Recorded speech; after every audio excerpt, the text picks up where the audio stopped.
नमस्कार दोस्तों, मैं हूं सुधीर कुमार वानखेड़े और स्वागत है आपका आज के इस नए ब्लॉग में। आज हम तानाजी मालुसरे, जो छत्रपति शिवाजी महाराज जी के मित्र और मराठा एम्पायर के प्रमुख मावड़े थे, उनके लाइफ से जुड़ी पूरी हिस्टोरिकल इंफॉर्मेशन आज के वीडियो में जानने वाले। तो चलिए वीडियो को स्टार्ट करते हैं। भारत के इतिहास में कई वीर योद्धाओं ने जन्म लिया।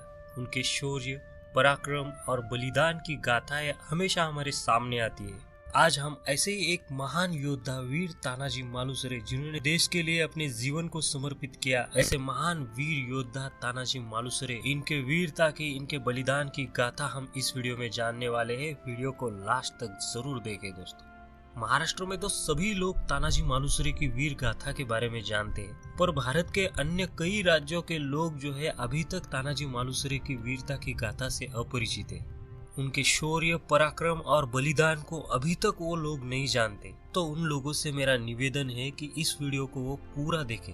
पर हाल ही में जो बॉलीवुड में तानाजी नाम की एक मूवी आई है, जिसके एक्टर अजय देवगन है, उस मूवी के वजह से कई लोग तानाजी मालुसरे के बलिदान के बारे में जानने लगे हैं। पर कई बार ऐसा होता है कि हमें एग्जैक्ट हिस्ट्री जानने की एक आस सी रहती है। तो जिन लोगों को तानाजी मालुसरे की एग्जैक्ट हिस्ट्री जानने की आस है, तो हमारे वीडियो पे लास्ट तक जरूर बने रहेगी दोस्तों। तानाजी मालुसरे छत्रपति शिवाजी महाराज जी के बचपन के मित्र थे, जो महाराज जी के प्रति एक निष्ठ थे। तो शिवाजी महाराज जी के साथ कई लड़ाइयाँ लड़ी। देश के लिए एक एक कतरा खून बहाने का मानो जुनून था उनके अंदर। बचपन से ही तलवारबाजी का बहुत शौक था तानाजी मालुसरे जी को, और इसी तलवारबाजी के वजह से छत्रपति शिवाजी महाराज जी के बहुत ही घनिष्ठ मित्र हुए थे। इनका जन्म 16वीं शताब्दी में महाराष्ट्र के कोकण प्रांत में महाड़ के पास उमरथे में हुआ। वे हिंदू कोली समाज में पैदा हुए थे। तलवारबाजी का शौक, देश के लिए जान निछावर करने का जुनून, इसी वजह से वो आगे चल के सेनापति बने। सेनापति बनने के बाद कई लड़ाइयाँ उन्होंने लड़ी। फिर आगे 1659 में उन्हें मराठा साम्राज्य का सूबेदार घोषित कर दिया गया। तानाजी मालुसरे शूरवीर तो बहुत थे, लेकिन उससे भी ज्यादा है वो चतुर और चालाक भी थे। छत्रपति शिवाजी महाराज जी चतुरता और चालाकी को बहुत ज्यादा रिस्पेक्ट करते थे, क्योंकि इन्हीं चपलता, शूरता और बुद्धिमत्ता, इन तीनों के वजह से छत्रपति शिवाजी महाराज जी ने इतना बड़ा मराठा साम्राज्य स्थापित किया था। तानाजी मालुसरे सिर्फ शूरवीर नहीं थे, वो बहुत ही ज्यादा चालाक भी थे। और इतिहास गवाह है कि इसी चालाकी के वजह से छत्रपति शिवाजी महाराज जी ने मूठ भर मावड़ों के साथ दिल्ली पर शासन करने वाले औरंगजेब के नाक में दम कर दिया था और मराठा साम्राज्य को एक ऊंचाई पर लेके गए थे।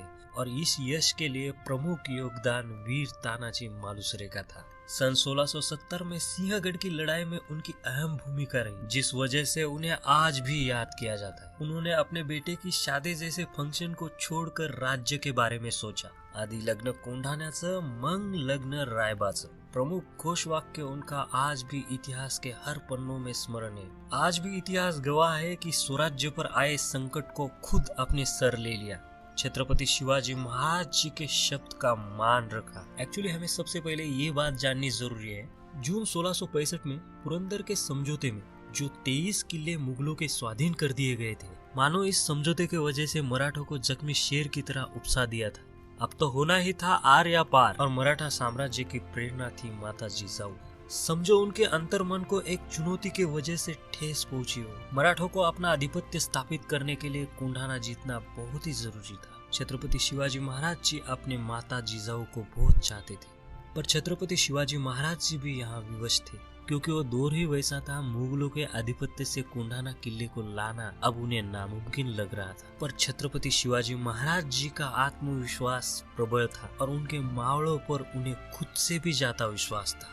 अब कोंढाना जीतने की मुहिम शुरू हो गई थी, साथ ही कोंढाना नाम बदलने की भी मुहिम शुरू हो गई थी। कोंढाना जीतने की मुहिम के बारे में छत्रपति शिवाजी महाराज जैसे ही सोचने लगते थे, उनके सामने बार बार तानाजी मालुसरे जी का नाम आता था। वो इसलिए आता था कि छत्रपति शिवाजी महाराज जी जानते थे कि तानाजी मालुसरे एक बहुत ही वीर पराक्रमी योद्धा है। उसके साथ वो बहुत ही चालाक, चपल भी है। पर अब उन्हें ऐसा लग रहा था कि तानाजी मालुसरे के बेटे की शादी है, उसके घर शादी के उत्सव की तैयारी हो रही थी। अब इस दौरान तानाजी मालुसरे को हम इस मुहिम के बारे में कैसे बताएं? अब स्वराज्य पर बहुत बड़ा संकट आ गया था, क्योंकि कोंढाना किले की 5000 से भी अधिक मुगल सैनिक सुरक्षा कर रहे थे।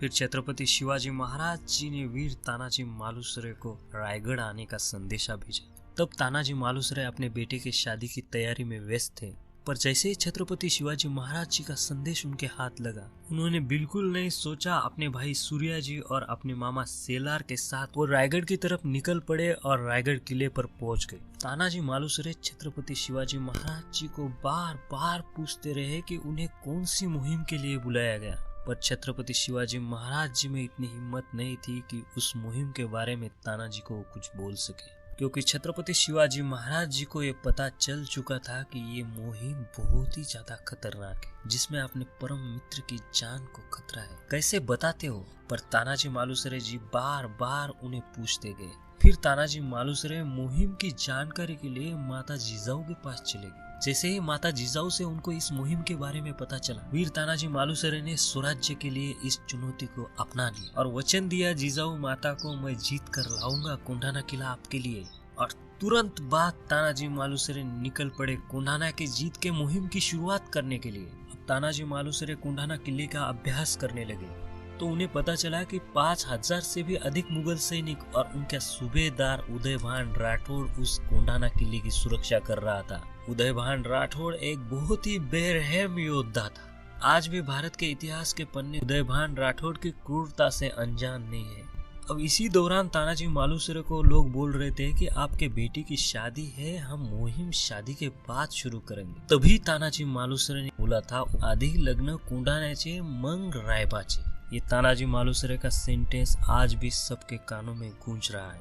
उनका स्वराज्य के प्रति एकनिष्ठ प्रेम और बलिदान देने की चाहत किस हद तक थी, इस सेंटेंस से ही हमें पता चलता है। फरवरी 1670 कुछ 1000 सैनिकों के साथ तानाजी मालुसरे कोंढाना किले को जीतने के लिए निकल पड़े।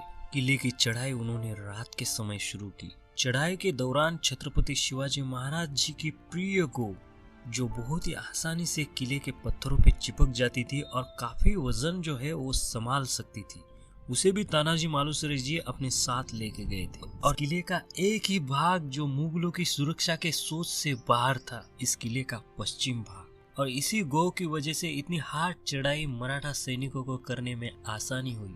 अब मराठा सैनिक किले पर चढ़ गए थे, पर उनके चढ़ने की आहट जो है किले के द्वारपालों को लग गई थी। और जैसे ही किले के द्वारपालों को ये भनक लग गई, मराठा सैनिकों ने पलक झपते के उनके सर को अलग कर दिया। पर इनके तलवारों की आवाजों से सुरक्षा करने वाले जो सैनिक थे वो जाग गए। अब सुरक्षा करने वाले सैनिकों की तादाद जो थी बहुत ज्यादा थी। अब किले के ऊपर चढ़ाई करके आने वाले सैनिक सिर्फ 300 थे। अब सामने आने वाली जो लड़ाई है वो एक तरफी हो रही थी, क्योंकि तानाजी मालुसरे को सामने आने वाले सैनिकों के साथ लड़ना भी पड़ रहा था, और जो 700 सैनिक उनके पीछे खड़े थे उन्हें भी इस दरवाजे को तोड़कर अंदर लाना था। अब तानाजी मालुसरे जी के सामने मुश्किलें बढ़ती जा रही थी। तानाजी मालुसरे के भाई सूर्या जी के कमान के नीचे 700 सैनिक तैनात थे और राह देख रहे थे कि कब उन्हें अंदर जाने का मौका मिले। अब उनके भी कानों में तलवारों की आवाजें गूंज रही थी, वो भी तल विचल हो रहे थे कि कब वो किले के अंदर चले जाएं।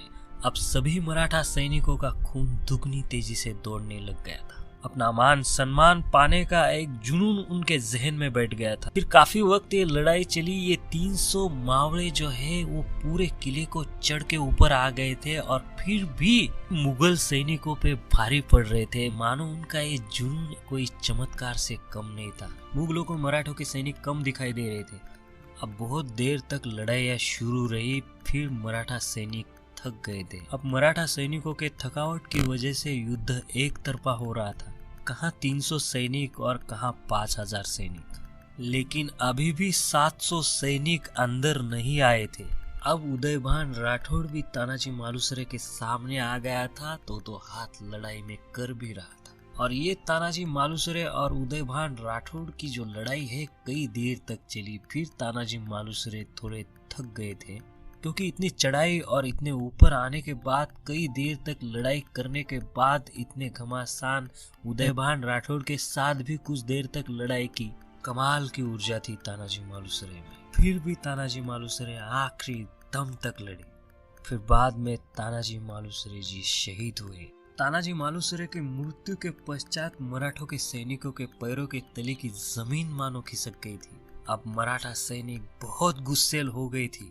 अब बाहर खड़े सभी सैनिकों ने बाहर का जो सुरक्षा घेरा था वो पूरी तरह से तोड़ दिया और वो पूरे सैनिक किले के अंदर आ गए। अब वो सैनिक मुगलों के सैनिकों पर ऐसे टूट पड़े। अब मराठा सैनिक मुगल सैनिकों को एक एक करके मार रहा था। इसी दौरान उदयभान राठौड़ को भी मार दिया गया। आप जान के हैरान हो गए कि बूढ़े सेलार मामा ने उदयभान राठौड़ को जान से मार दिया था। के बाद मुगल सैनिक अस्त व्यस्त हो रहे थे। अब उन्हें भागने के लिए किले से जगह नहीं मिल रही थी।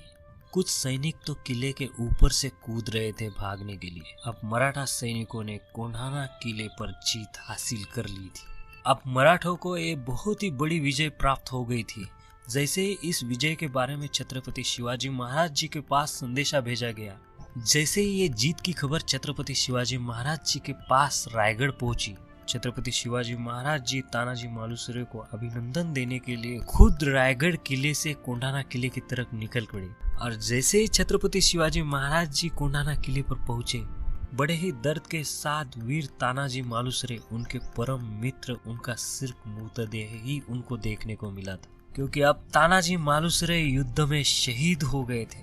अपने पूरे जीवन काल में छत्रपति शिवाजी महाराज यहाँ सबसे ज्यादा दुखी हो गए थे। उस वक्त के सिंहगढ़ के लोक गीतों में ऐसा दर्शाया गया है कि छत्रपति शिवाजी महाराज जी और माता जिजाऊ 12 दिनों तक किले में दुख मनाते रहे। जब छत्रपति शिवाजी महाराज जी ने कोंढाणा किले पर तानाजी मालुसरे के चेहरे से कपड़ा हटाया, तब उन्होंने जोर से कहा कि गढ़ आला पण सिंह गेला। तब पश्चात कोंढाणा किले का नाम बदलकर सिंहगढ़ रख दिया गया। उसी दौरान पुणे नजदीक का जो गांव है वाकड़ेवाड़ी नामक, उस गांव का नाम बदलकर नरवीर तानाजी वाड़ी रखा गया था। ऐसे वीर तानाजी मालुसरे जी के बलिदान को शतकोटि प्रणाम। और ये वीडियो जो है यही पे एंड होता है। और मराठा एम्पायर से जुड़ी रहस्यमय बातें जानने में आप अगर उत्सुक हो तो मराठा एम्पायर की डॉक्यूमेंट्री की लिंक मैंने डिस्क्रिप्शन में दी है, उस लिंक को भी आप देख सकते हो।